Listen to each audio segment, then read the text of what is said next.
Magandang araw mga bata! Welcome sa ating YouTube channel. Muli, ito si Teacher JM at ngayong araw na ito, pag-aaralan natin ang Makabansa 3. At ang ating paksa sa ikalawang markahan, unang linggo, ay ang di-material na kultura.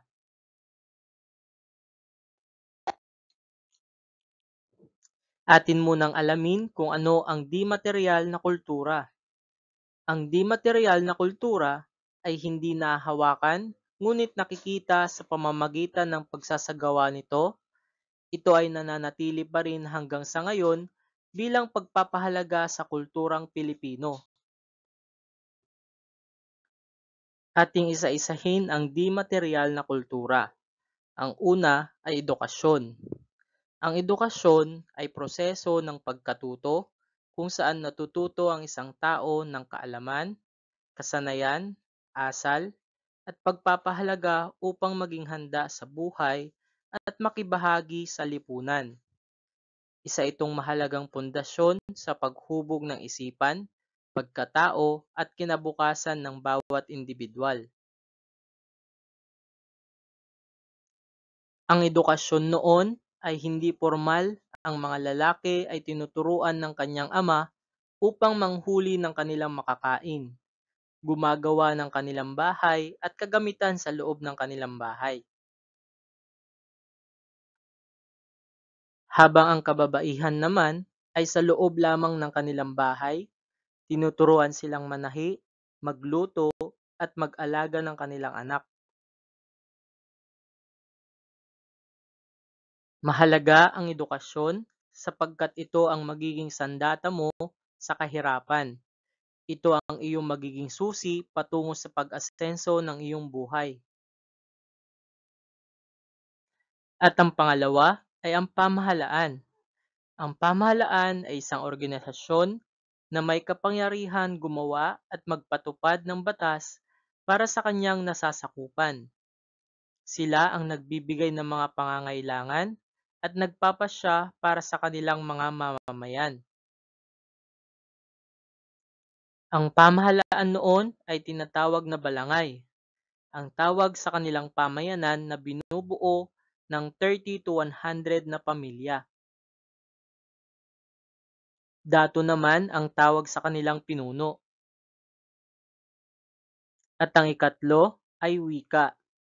Ang wika ay isang masistemang balangkas ng mga tunog, simbolo at tuntunin na ginagamit ng tao upang magpahayag ng kaisipan, damdamin, karanasan at kaalaman. Isa itong likas na kakayahan ng tao at pangunahing kasangkapan sa pakikipagtalastasan sa loob ng isang komunidad o lipunan. Napakaraming wika sa Pilipinas. Ito ay tinatayang higit 170 katutubong wika sa buong kapuluan. At narito ang mga pangunahing wika sa Pilipinas. Ang una ay Tagalog. Ito ay ginagamit sa Katimugang Luzon, Calabarzon, Mimaropa at Metro Manila. Ang Cebuano naman ay ginagamit sa Cebu, Bohol, Negros at malaking bahagi ng Mindanao. Ang Ilocano ay sa Hilagang Luzon, sa Rehiyon 1, 2 at 3. Hiligaynon sa kanlurang bahagi ng Visayas. Sa Iloilo, Capiz, Guimaras, Negros Occidental. Ang Waray naman ay ginagamit sa Silangang Visayas katulad ng Samar, Hilagang Silangang Leyte. Ang Kapampangan naman ay ginagamit sa Gitnang Luzon, sa Pampanga, Timog Tarlac, bahagi ng Bulacan. Susunod ay ang Bicolano. Ito ay ginagamit sa Timog Silangang Luzon, sa tangway ng Bicol. Pangasinense, sa lalawigan naman nito ng Pangasinan. Ang Maranao ay ginagamit sa Lanao del Sur at mga kalapit na lugar sa Mindanao. At ang pang-apat ay kaugalian. Ito ang mga asal, gawi o kilos na inaasahan ng isang lipunan. Hindi ito nahahawakan pero malalim ang impluwensya sa ating pagkatao, pakikitungo at pamumuhay bilang Pilipino. Panglima ay ang tradisyon.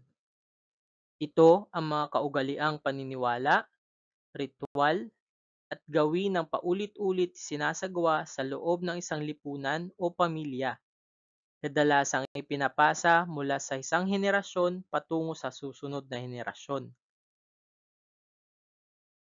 At ang pang-anim ay ang paniniwala. Ang paniniwala ay tumutukoy sa isang idea, prinsipyo, o katotohanang pinaniniwalaan ng isang tao o grupo. Nang ito ay nagsisilbing pundasyon ng kanilang pag-iisip, pagpapasya at pagkilos. Atin munang sagutin ang ilang katanungan. Ano ang di-materyal na kultura?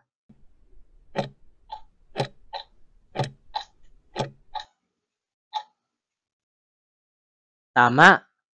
Ito ang mga bagay na hindi nahawakan ngunit nakikita sa pamamagitan ng pagsasagawa nito. Ano-ano ang mga di-materyal na kultura?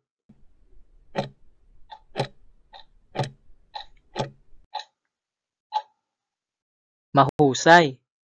Ito ay ang edukasyon, pamahalaan, wika, kaugalian, tradisyon, at paniniwala. Paano mo pahahalagahan ang ating kultura?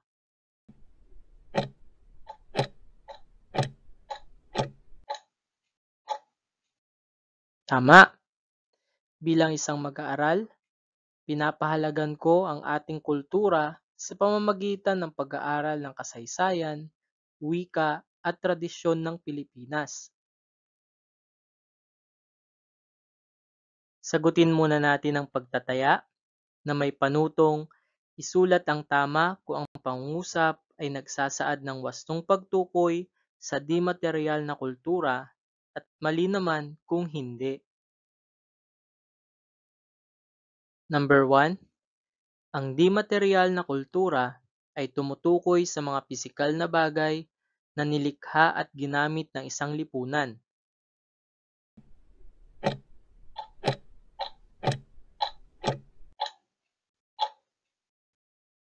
Ang wastong sagot ay mali. Number 2. Ang pagmamano ay isang halimbawa ng di-materyal na kultura.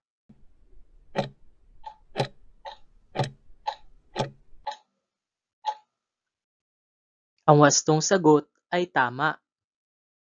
Pangatlo, ang bahay kubo ay halimbawa ng di-materyal na kultura.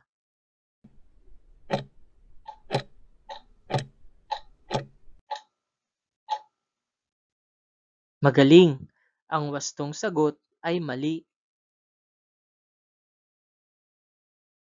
Pang-apat, ang wika ay isang masistemang balangkas ng mga tunog, simbolo, at tuntunin na ginagamit ng tao upang magpahayag ng kaisipan, damdamin, karanasan, at kaalaman.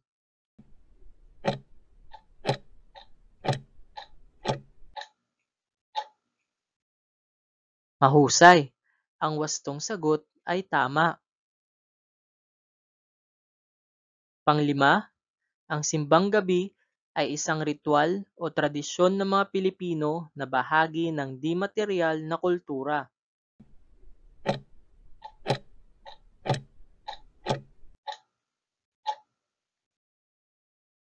Magaling! Ang wastong sagot ay tama. Para naman sa karagdagang gawain, magbasa o magsaliksik tungkol sa iba't ibang tradisyon sa inyong kinabibilangang komunidad.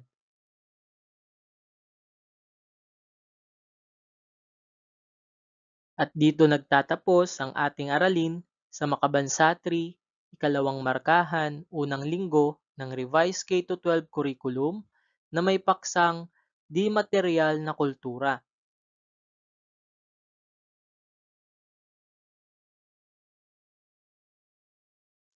Maraming salamat sa inyong pakikinig.